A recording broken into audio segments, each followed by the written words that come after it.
Assalamualaikum warahmatullahi wabarakatuh. Alhamdulillahirabbil alamin. Wassalatu wassalamu ala sayyidil mursalin wa ala alihi wa sahbihi ajmain. Asyhadu an la ilaha illallah wahdahu la syarika lah wa asyhadu anna Muhammadan abduhu wa rasuluh la nabiyya ba'da. Amma ba'du. Rekan-rekan mahasiswa dan para pemirsa pada umumnya. Alhamdulillah pada pagi ini kita masih diberi kesempatan untuk melanjutkan kuliah kita tentang pemikiran tasawuf Jalaluddin Rumi seri yang ke-11, dan kali ini akan mengambil tema takdir dan kebebasan. Saya melihat bahwa di sini di dalam topik ini Jalaluddin Rumi memberikan satu kontribusi sumbangan yang sangat besar, solusi terhadap sebuah masalah yang sangat kontroversial, yaitu tentang takdir, di mana banyak sekte-sekte teologi memperdebatkannya dan menimbulkan perselisihan di antara umat manusia, terutama umat Islam. Sebagaimana biasa, saya akan membacakan dari buku ini bagian-bagian tertentu, dan kemudian kalau ada yang perlu dikomentari saya akan berikan komentar. Mari kita mulai membaca ini dengan bacaan basmalah. Bismillahirrahmanirrahim. Takdir dan kebebasan. Rumi mengajukan konsep takdir dan kebebasan sebagai reaksi dan kritik terhadap kaum Jabariyah yang dipandangnya bertentangan dengan usaha keras yang harus dilakukan oleh manusia untuk merealisasikan potensi dirinya. Jadi bagi Rumi, manusia punya tugas yang sangat berat, yaitu mengaktualkan potensi-potensi dirinya. Dan untuk itu kita harus bekerja keras. Gitu. Nah, sedangkan menurut dia, Jabariyah itu adalah yang bersifat fatalistik dan tidak terlalu mendorong ya manusia untuk bekerja dengan keras. Jadi ini adalah semacam kritik ya terhadap kaum Jabariyah. Menarik adalah bahwa Jalaluddin Rumi itu kan sebenarnya pengikut Asy'ari yang lebih cenderung kepada Jabariyah dibanding Qadariyah. Tetapi dalam hal takdir ini dia lebih condong kepada Jabariyah, karena menurut dia manusia tidak boleh berpangku tangan. Tugas manusia sangat berat. Bertentangan dengan kaum Jabariyah yang memandang manusia itu lemah, Rumi menegaskan bahwa pada dasarnya manusia itu kuat, ya, karena ia mempunyai kebebasan memilih yang dianugerahkan Tuhan kepadanya. Dia mengatakan, jika manusia telah demikian lemah, mengapa ia senang melakukan pekerjaan ini, tapi berusaha mengelak terhadap pekerjaan yang lain. Jadi kalau manusia lemah, bagaimana bisa? Saya lebih suka mengerjakan ini daripada yang lain. Ya. Mengapa syariat berisi perintah dan larangan? Dan larangan diajarkan kepada manusia. Jadi kenapa ada perintah, larangan, dan larangan diajarkan kepada manusia? Padahal katanya, pernahkah kita mendengar seorang pemberi perintah kepada batu? Ya. Pernahkah kita mendengar seorang memberi perintah kepada batu? Jadi kalau manusia adalah makhluk yang sangat lemah, yang tidak bisa memilih, apa bedanya dengan batu atau benda-benda mati lainnya? Tapi mengapa terhadap orang yang lemah seperti itu Allah memberikan perintah dan larangan, bahkan ancaman kepada manusia? Rumi meneruskan, dia, kaum Jabariyah, mengatakan bahwa perintah dan larangan tak berguna. Kenapa? Karena tidak ada kekuatan untuk memilih. Semua itu salah, kata Jalaluddin Rumi. Jadi kalau orang berpendapat bahwa manusia begitu lemah sehingga tidak punya kekuatan memilih, pandangan itu dipandang salah oleh Jalaluddin Rumi. Luar biasa. Seluruh Quran berisi perintah, larangan, dan ancaman. Siapa yang pernah melihat satu perintah diberikan kepada batu kerikil? Nah, luar biasa nih ya. Tadi Ustaz sudah jelaskan. Kalau sesuatu itu tidak bisa memilih, mungkinkah kita memerintah? Mungkinkah seorang yang intelijen, yang cerdas akan memerintah kepada sesuatu yang mati, yang tidak bisa memilih? Jawabnya tidak mungkin. Nah, karena kenyataannya bahwa Allah memerintahkan kepada kita dan melarang atau mengancam, maka itu menunjukkan bahwa manusia mempunyai kebebasan memilih. Rumi berusaha meyakinkan bahwa kebebasan memilih bukan hanya milik Tuhan saja, tapi juga manusia. Sebab Dia bilang, jika hanya Tuhan saja yang memiliki kekuatan memilih, mengapa engkau marah kepada pencuri yang mencuri milikmu? Kenapa? Kita marah kepada pencuri karena yakin bahwa pencuri itu dapat dengan bebas memilih pekerjaan lain selain mencuri. Menurut Rumi, kekuatan memilih Tuhan yang universal lah yang telah menimbulkan kekuatan pada diri kita. Tetapi kekuasaannya terhadap tindakan kebebasan kita tidaklah menghilangkan mereka dari sifat-sifat dasarnya. Maksudnya begini, ya memang Allah yang telah menciptakan daya-daya dalam tubuh manusia. Ya, adanya otot, adanya jantung, adanya otak dan sebagainya. Tidak ada diragukan, itu adalah dari Allah, diciptakan oleh Allah. Tetapi hak menggunakan daya-daya itu ada pada diri manusia dengan kebebasan memilihnya. Kebebasan Tuhan tidak merampas kebebasan manusia dalam hal ini, ya, yaitu kebebasan memilih. Menurut saya ini sangat progresif ya, kalau kita ingat bahwa Jalal Rumi hidup di abad ke-13 ya, di bawah bayang-bayang serangan Mongol yang menghancurkan Baghdad. Ya, Rumi selalu menghimbau kita agar jangan menyia-nyiakan waktu karena tugas manusia cukup berat.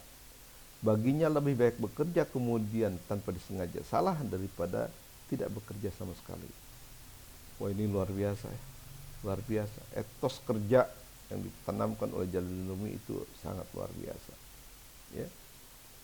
Bahwa jangan menyia-nyiakan waktu, jangan berpangku tangan.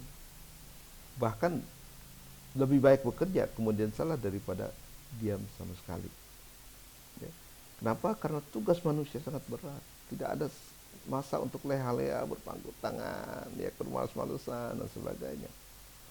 Wah, ini betul-betul ya. Kalau menurut saya, itulah mungkin sebabnya kenapa Iqbal juga terpincut hatinya kepada pandangan Jalaluddin Rumi. Ya. Semua orang yang progresif ya, yang menginginkan kemajuan manusia pasti cocoklah dengan pandangan Jalaluddin Rumi ini. Mari kita lanjutkan dengan syair-syair yang lain. Beliau mengatakan, kebijaksanaan ilahi menciptakan dunia agar segala hal yang ada dalam pengetahuannya terungkap. Jadi manusia diciptakan agar mampu mengungkap apa yang Allah ketahui.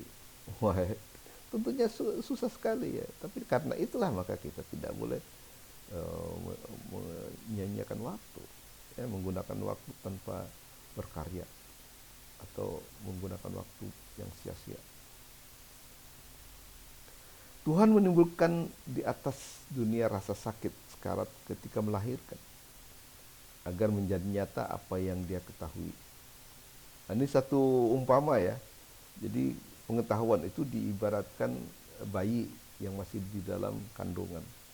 Tapi untuk mengeluarkan, untuk mendapatkan, memahami ilmu pengetahuan itu sakitnya luar biasa, sama seperti sakitnya seorang ibu yang sedang melahirkan anaknya. Sekarat namanya itu, antara hidup dan mati. Jadi menuntut ilmu itu ya harus seperti itu, gitu. Kerja keras semaksimal mungkin, ya kan, sampai kita tahu batasnya. Ini satu himbauan yang bagi saya luar biasa. Jadi seorang sufi yang biasanya dipandang lemah, pasrah, tapi mempunyai konsep yang sangat maju di bidang etos kerja dan pendidikan. Ya. Karena itu kata Jalaluddin Rumi, engkau tidak boleh sesaat pun diam termangu. Engkau tidak boleh berhenti bekerja hingga engkau puaskan pekerjaan baik atau buruk. Pentingnya bekerja terus, ya kan. Kalau misalnya coba gagal ya nggak apa-apa, coba lagi daripada kemudian sama sekali tidak mencobanya. Ya. Luar biasa ya, karena itu saya sangat jatuh cinta pada Jalaluddin Rumi. Pertanyaan berikutnya, mengapa kita harus bekerja keras? Menurut beliau Jalaluddin Rumi, karena Tuhan telah memikulkan tugas yang berat atas pundak manusia dan tidak mungkin dapat diemban tanpa suatu usaha dan kerja keras. Di bawah ini beliau menggambarkan betapa berat tugas itu sekaligus mengajukan konsep takdirnya dan kritiknya terhadap kaum Jabariyah yang fatalistik. Jabariyah dikiaskan dengan hewan kecil, sedangkan insan kamil dengan singa, si Raja Rimba. Jadi Rumi ingin mengubah citra seorang sufi yang dipandang lemah, yang kumuh, yang ya begitulah ya, gambaran yang sangat kumuh, yang kerdil dan sebagainya. Dan ini tentunya sesuai dengan keberadaan beliau ya. Beliau seorang sufi yang tinggal di lingkungan istana, mendapat fasilitas pendidikan yang luar biasa, menjadi seorang yang sangat terkenal sebagai dai maupun sebagai sarjana. Jauhlah dari kesan kumuh dan lemah ya. Tapi toh dia juga seorang sufi. Jadi seorang sufi itu bisa saja tinggal di lingkungan istana, bukan hanya kemudian apalagi ya tinggal di gua-gua dan sebagainya, bertapa. Jadi karena itu orang seorang sufi haruslah kuat, maka digambarkanlah dia sebagai seekor singa. Yang lain dipandang sebagai hewan-hewan yang lainnya ya. Mari kita simak. Sekelompok binatang kecil berkata, tidak ada pekerjaan yang lebih baik daripada tawakal kepada Allah. Pekerjaan apa lagi coba yang lebih menyenangkan Tuhan selain menyerah? Sering mereka lepas dari satu bahaya untuk jatuh pada bahaya yang lain. Sering mereka terhindar dari ular hanya untuk berjumpa naga. Itu sikap sikap fatalistis daripada Jabariyah. Dan banyak gitu di antara kita juga begitu. Wah, hidup ini susah banget. Cari pekerjaan ke sana mentok, ke sini mentok dan sebagainya gitu. Seolah-olah ya kita baru keluar dari mulut ular tapi untuk masuk mulut buaya. Lebih parah lagi. Apa jawab sang singa atau sufi sejati? Ya, jawab singa. Tetapi ingat, Tuhan telah memasang tangga di depan kita. Dan tangga itu tentunya merujuk kepada Mi'raj ya, dan tangga itu bukan untuk kita lihat saja dari kejauhan, tidak. Setahap demi setahap kita harus daki sampai di puncaknya. Menjadi Jabariyah di sini hanyalah menggantungkan harapan hampa. Jadi kalau kita mau berhasil tapi nggak mau kerja, pasrah aja, itu ada sama dengan menggantung harapan hampa. Ya, tidak boleh. Karena itu maka Jalaluddin Rumi sangat keras kritiknya terhadap Jabariyah. Apa selanjutnya dikatakan? Kalian punya kaki, mengapa dibiarkan lumpuh? Kalian punya tangan, mengapa enggan direntang? Sesungguhnya apabila sang Tuhan meletakkan di atas tangan hambanya sesuatu, ia paham apa maksud tuannya, sekalipun tak sepatah kata keluar dari mulutnya. Kita tidak pernah mendengar langsung dari Allah, tapi Allah menciptakan tangan, kaki, kepala, tubuh, dan sebagainya itu sebagai alat, dan kita harus tahu bahwa alat itu diciptakan bukan untuk dibiarkan, tapi harus digunakan. Ingat dikatakan Anda diberi kaki, kenapa dibiarkan lumpuh? Sungguhnya kaki itu untuk berjalan, untuk berusaha mencari nafkah, mencari rezeki Allah. Ya kan? Fantashiru fil ard, bertebarlah ya. Wabtagu min fadlillah, mencarilah keutamaan daripada Allah. Jadi kaki ini jangan dibiarkan diam aja di rumah nggak mau berusaha ya. Enggak. Anda punya tangan, kenapa enggak direntang? Tangan ini luar biasa ya, kecil begitu tapi versatil ya, artinya bisa bergerak ke sana kemari, dan dengan tangan itu luar biasa. Ribuan karya muncul dari tangan itu, ya kan? Macam-macam lah ya, dari mulai kerajinan tangan, dari mulai menulis, ya kan, melukis, ya banyak sekali. Ya. Jadi jangan dibiarkan, do something, even though it's incorrect. Ya, jadi berbuatlah sesuatu walaupun mungkin itu tidak benar. Artinya mungkin saja masih keliru, tapi kita harus mencoba lagi. Ya. Kebebasan kehendak, atau kita bilang free will, dan melaksanakannya adalah upaya berterima kasih kepada Tuhan atas karunia-Nya. Ya. Ikhtiar itu adalah kebebasan memilih. Jadi menggunakan ikhtiar adalah cara berterima kasih kita kepada Tuhan yang telah memberikan kebebasan itu kepada kita. Sedangkan kepasrahanmu berarti mencampakkan karunia itu dari tangan kita. Kita sudah diberi hadiah yang begitu berharga berupa kebebasan memilih. Tetapi kemudian kita campakkan, kita tidak gunakan, kita sia-siakan. Oleh karena itu Jalaluddin Rumi menggunakan kebebasan memilih dari manusia itu adalah cara berterima kasih kita kepada Tuhan yang telah memberikannya sebagai hadiah terbesar bagi manusia. Ya. Bersyukur atas kekuatan kehendak bebas akan menambah kekuatanmu. Jabariyah merenggut hadiah kebebasan memilih dari tanganmu. Jadi menggunakan hak pilih kita, ya, dengan cara merencanakan apa yang kita kerjakan, itu akan menambah kekuatanmu. Ya, jadi kalau orang yang tidak punya rencana, yang tidak mau bekerja, itu pasti akan dikalahkan oleh orang yang punya rencana dan kemudian melaksanakan rencana itu.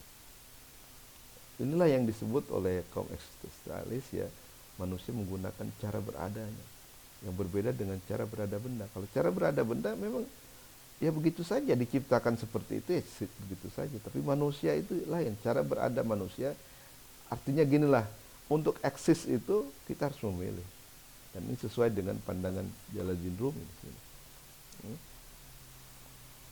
Kepasrahan ibarat tidur di tengah jalan. Jangan tidur. Jangan sampai kalian lihat pintu gerbang.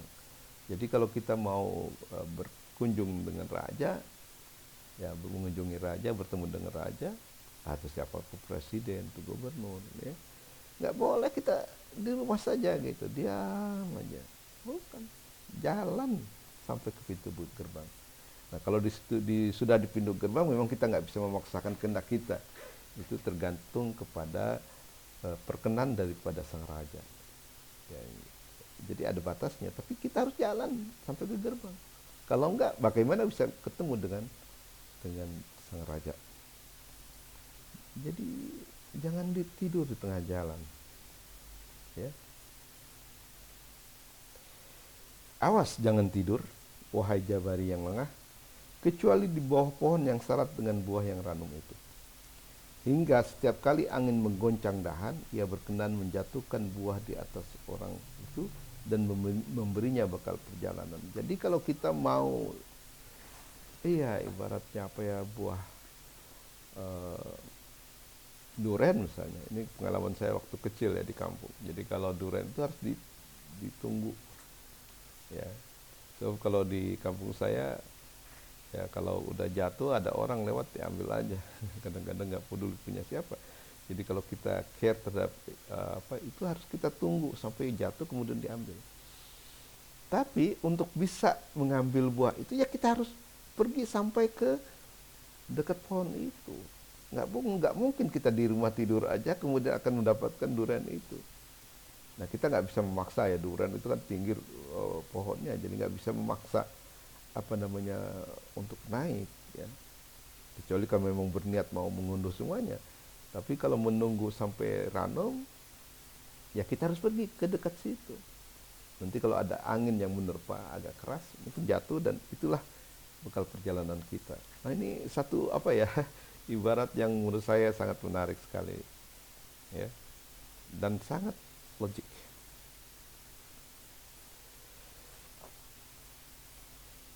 Jadi, jika kalian ingin bertawakal kepada Allah, bertawakallah dengan karyamu. Tebarkan bibit, lalu serahkan segalanya kepada Yang Maha Kuasa. Nah, ini satu lagi konsep yang menurut saya sangat hebat sekali dari Jalaluddin Rumi, yaitu tentang tawakal atau tawakul, ya. Kalau sebenarnya bahasa Arabnya itu tawakul. Kalau tawakal itu kan verbalnya, ya, aktifnya. Tapi kalau sebagai benda itu sebenarnya tawakul, ya. Dia bilang kalau ingin bertawakal kepada Allah, tawakallah dengan karyamu. Tebar benih lalu serahkan semuanya kepada yang maha kuasa. Jadi harus ada usaha dari pihak manusia. Orang mau manen eh, sebuah misalnya apa tanaman, tapi nggak mau nanam. Itu kalau punya benih apa buah buah apa namanya biji mangga misalnya, tanam dulu gitu. Ya kan, tanah yang subur, kemudian diairi dan sebagainya. Itu usaha pihak manusia. Tapi soal dia tumbuh kan bukan kita yang menumbuhkan, itu Allah. Tapi Allah tidak akan menumbuhkan kalau misalnya biji itu tergeletak terus di rumah kita. Bawa ke ladang ya, kemudian digemburkan, taruh biji di situ, ditutup sedikit, kemudian secara regular disiram. Ya. Dan kemudian serahkan kepada Allah. Insya Allah Allah meneruskan menumbuhkan. Semakin kita care, semakin kita banyak kerjaan kita, dedikasi kita, pengorbanan kita, insya Allah buah itu akan semakin baik. Kita juga harus menjaga hamanya dan sebagainya. Barulah dia akan tumbuh. Jadi menurut saya ini adalah satu konsep yang apa ya, praktis gitu. Jadi tawakal itu bukan pasrah, hanya pasrah kepada Allah, tidak berbuat apa-apa ya. Kalau udah rezekinya mah, ya kan, nanti juga datang rezeki gitu. Ya nggak bisa lah. Ya bahkan Rasulullah sendiri juga memarahi orang itu hanya kerjanya berdoa. Kemudian ditanya, siapa yang memberi makan kamu? Saudaraku katanya. Saudaramu itu yang lebih baik. Jadi jangan salah ya, tawakal itu bukan berarti bahwa kita sama sekali pasrah. Tawakal itu setelah kita melakukan usaha. Jadi dalam hubungannya dengan kondisi kita sekarang ini ya, ada corona ya, itu kita harus berusaha semaksimal mungkin untuk menghindarkan sesuai dengan petunjuk-petunjuk para ahli. Jangan lupa membasuh tangan secara periodik dengan cara yang benar juga, ya kan, tidak boleh sembarangan. Social distancing ya, atau personal distancing, supaya kita menjaga jarak ya, kemudian pakai masker dan sebagainya, menjaga ketenangan hati supaya imun kita kuat. Itu adalah usaha-usaha yang harus kita lakukan ya. Nah selebihnya pasrahkan kepada Allah Subhanahu Wa Taala, ya kan. Jadi jangan pasrah begitu saja, masa takut sama makhluk Allah yang namanya corona ya. Kalau udah ajal ya ajal saja, nggak boleh begitu. Kita harus berusaha semaksimal mungkin, dan kalau terjadi juga ya apa boleh buat ya. Tapi wajib hukumnya bagi kita untuk menghindarkan ya. Jadi itulah usaha, dan ini mengingatkan pada sebuah hadis yang katakan, Nabi mengatakan ikat dulu untamu baru bertawakal kepada Allah. Nah kalau unta sekarang kan misalnya mobil atau motor ya, kunci dulu lah gitu maksudnya. Jangan main tinggalkan aja mentang-mentang pasrah kepada Allah nanti Allah akan menjaganya. Tidak begitu. Kunci dulu. Pastikan bahwa mobil kita udah terkunci atau motor kita udah terkunci. Barulah kemudian kita mungkin sholat, belanja dan sebagainya. Baru kita berpasrah kepada Allah. Nah ini kemudian melahirkan satu konsep takdir yang menurut saya sangat luar biasa juga ya. Bagi Rumi, takdir bukanlah bahwa tindakan setiap individu telah ditentukan Tuhan sebelumnya, melainkan takdir itu adalah hukum kehidupan. Jadi ini udah banyak sekali ya saya dengar lagu-lagu Sunda itu yang kalau sudah misalnya bercerai walaupun saling cinta, dan itu adalah takdir yang maha kuasa. Kita ini seperti wayang yang tidak bisa berbuat apa-apa kecuali apa yang dikehendak oleh dalang. Kalau dalang ini merujuk kepada Allah, jadi kita ini seperti wayang, nggak ada pilihan apa-apa pun. Kita pasrah katanya, ini sudah. Nah ini pandangan fatalistis seperti ini kurang tepat ya dalam kondisi normal gitu. Ya kadang-kadang ada di satu saat kita perlu menerima ya, misalnya kalau kena musibah dari orang-orang yang kita cintai, ya kita terima ini sebagai takdir misalnya. Nggak apa-apa, tapi kalau dalam keadaan normal kita tidak boleh seperti itu. Semuanya serahkan saja pada Allah, kita nggak mau berusaha dan sebagainya. ya. Dan disinilah timbul satu konsep Jalaluddin Rumi yang cemerlang yang mengatakan bahwa takdir itu adalah semacam hukum kehidupan.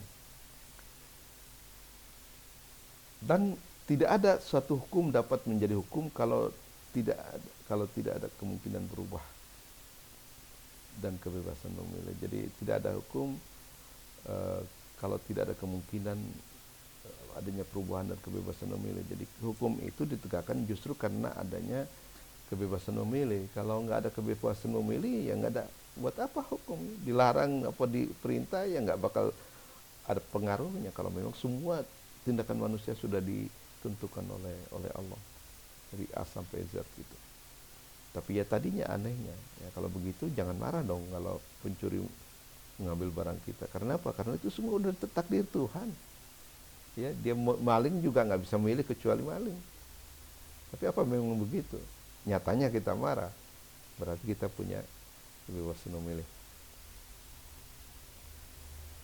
Dalam hal ini Dr. Khalifah Abdul Hakim mengatakan, Rumi argues that what is called takdir is only another name for the law of life. And obviously no law can be law unless it is free from the possibility of change or repeal. It is true, he says, that destiny is immutable and the law of God cannot be changed.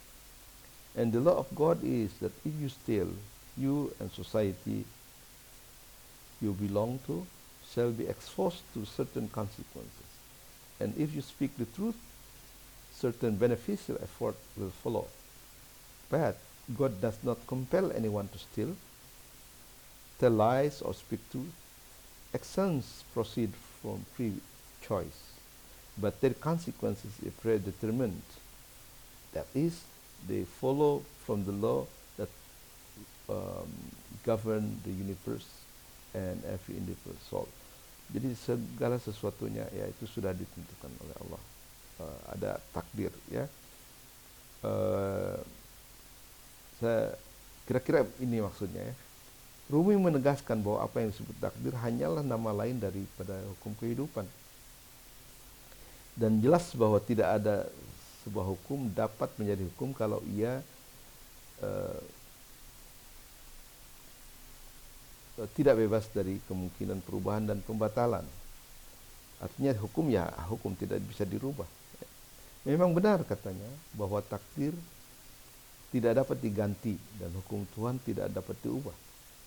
Dan hukum Tuhan adalah bahwa jika Anda mencuri, maka Anda dan masyarakat Anda terbuka terhadap konsekuensi tertentu. Dan jika Anda membicarakan kebenaran, usaha-usaha yang menguntungkan akan turut juga. Tuhan tidak memaksa seseorang untuk mencuri, menceritakan kabar palsu, atau mengatakan kebenaran.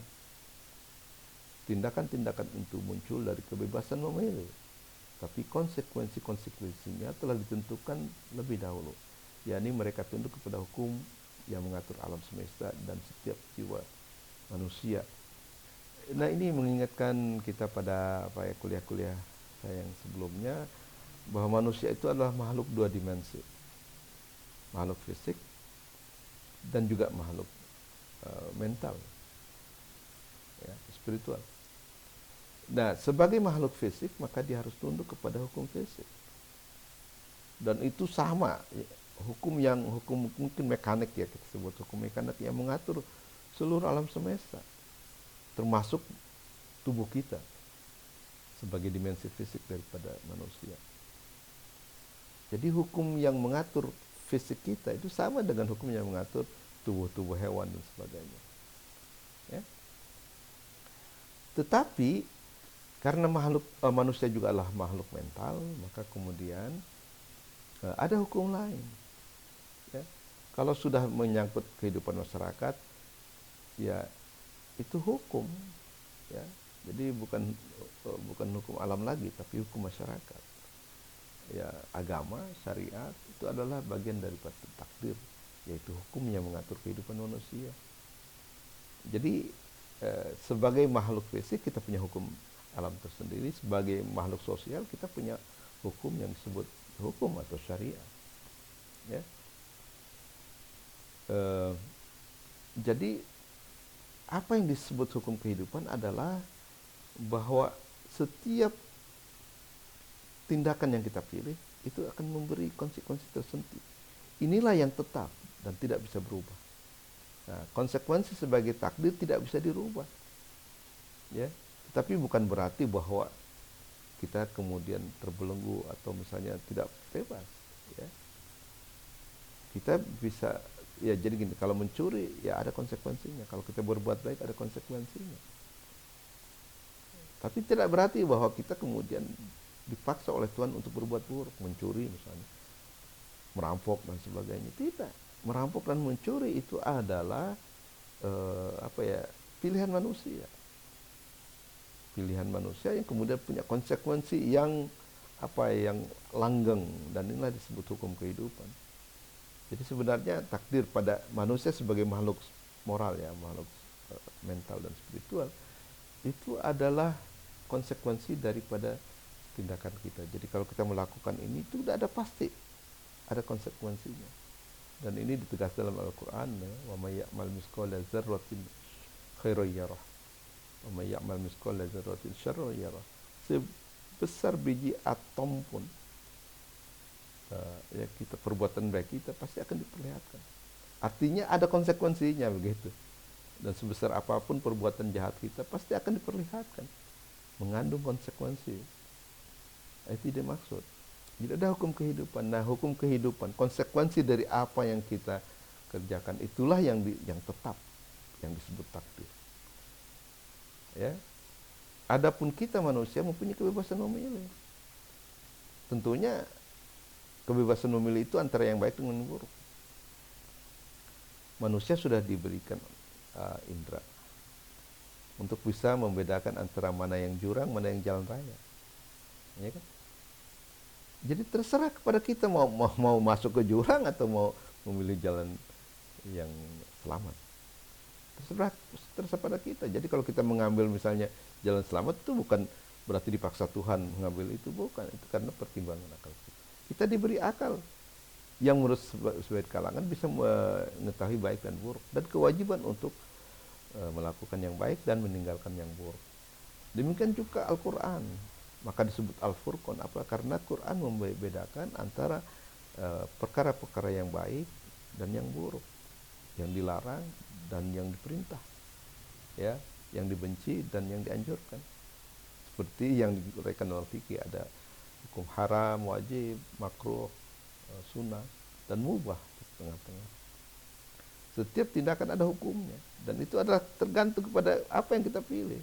Tentu saja agama apapun, terutama Islam lah, ya, menginginkan bahwa kita memilih yang baik, ya, memilih yang baik sehingga konsekuensinya adalah baik, seperti itu. Dan bukan hanya itu saja, memilih yang baik itu akan membawa kita kepada kebahagiaan. Karena apa? Sebagai konsekuensi dari sehatnya jiwa kita. Kalau jiwa kita sehat, akan bahagia. Kalau jiwa kita sakit, akan sengsara. Sama saja, kalau tubuh kita sakit, ya menderita. Tapi kalau tubuh kita sehat, akan merasa senang.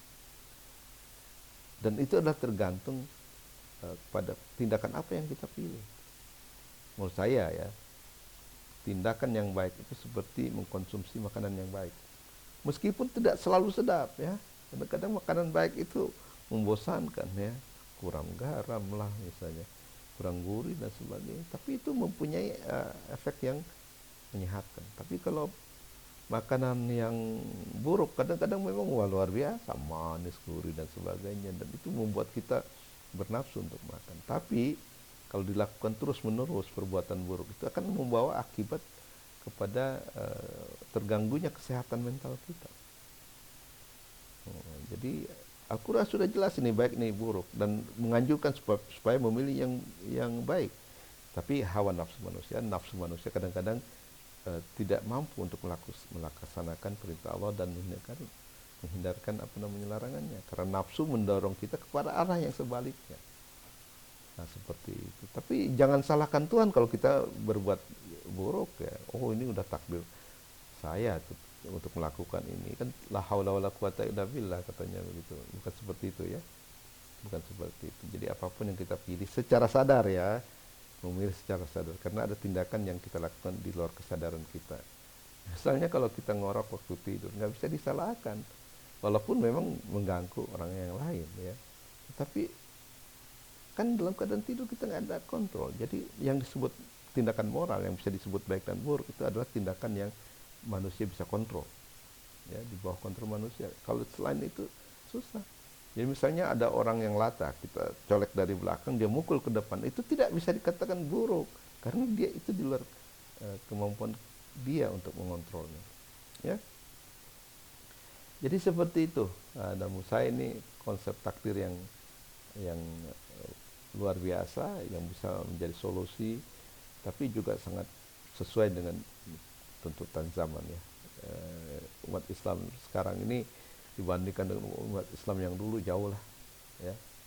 Kalau dulu ilmuwan-ilmuwan muslim itu memiliki guru sampai 3.000 dan itu pun harus ditempuh ya untuk mengunjunginya berbulan-bulan untuk satu guru. Tapi itu tidak mengurungkan jumlah gurunya itu. Nah, kalau kita ini kadang-kadang di depan kosan kita juga ada dosen nggak pernah ditengok ya. Nah itulah ya.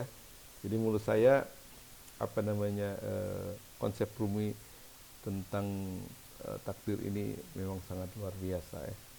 Dan berbeda dengan sufi-sufi yang lain, dia sangat menekankan apa yang disebut dengan self assertion.